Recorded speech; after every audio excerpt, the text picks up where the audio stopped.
Fifth class ఉన్నప్పుడు మా అమ్మ చనిపోయింది. మా అమ్మ గుండె జబ్బుతోనే చనిపోయింది. తర్వాత ఒక సంవత్సరానికి మా నాన్న చనిపోయింది. 7th క్లాస్ నుంచి ఇక్కడ చదువుకుంటున్నాను. Inter first year. ఇప్పుడు ఇక్కడ నాకు చాలా బాగుంది. నేను టీచర్ కావాలనుకుంటున్నాను.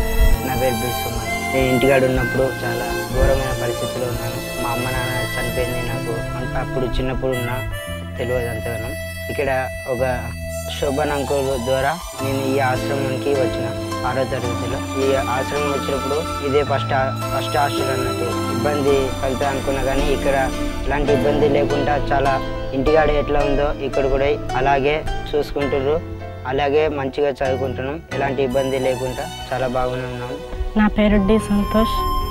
మా ఇంటి దగ్గర ఉన్నప్పుడు చాలా ఘోరమైన పరిస్థితిలో ఉన్నాను. ఇక్కడ చదువుకోవడానికి అన్ని వసతులు ఉన్నాయి. ఇక్కడ అందరూ బాగా చూసుకుంటున్నారు. నేను ఫ్యూచర్లో డాక్టర్గా కావాలని ఉంది. నా పేరు ఎన్రాజ్. ఒక టీచర్ తీసుకొచ్చినాను. ఈ ఆశ్రమంలో చేర్పించింది. 2006లో చేర్పించింది. ఇప్పుడు ఇంటికాడ ఉన్నప్పుడు ఎంతో బాధతో ఉండేవాడు. కానీ ఇక్కడికి వచ్చినప్పుడు ఎలాంటి బాధ లేకుండా చాలా సంతోషంగా ఉన్నా. నేను ఫ్యూచర్లో కలెక్టర్ కావాలనుకున్నాను. నా పేరు చేతి చింటూ. ఆశ్రమం ఎలా ఉంటుందో అనుకున్నాను, కానీ ఇక్కడికి వచ్చినాక మంచిగా చూసుకుంటున్నారు. My name is Martin. నేను ఎల్కేజీ ఉన్నప్పుడు వచ్చిన, ఇప్పుడు యూకేజీ. మా అమ్మ నాన్న ఎప్పుడు చనిపోయారో అని నాకు తెలియదు. IPS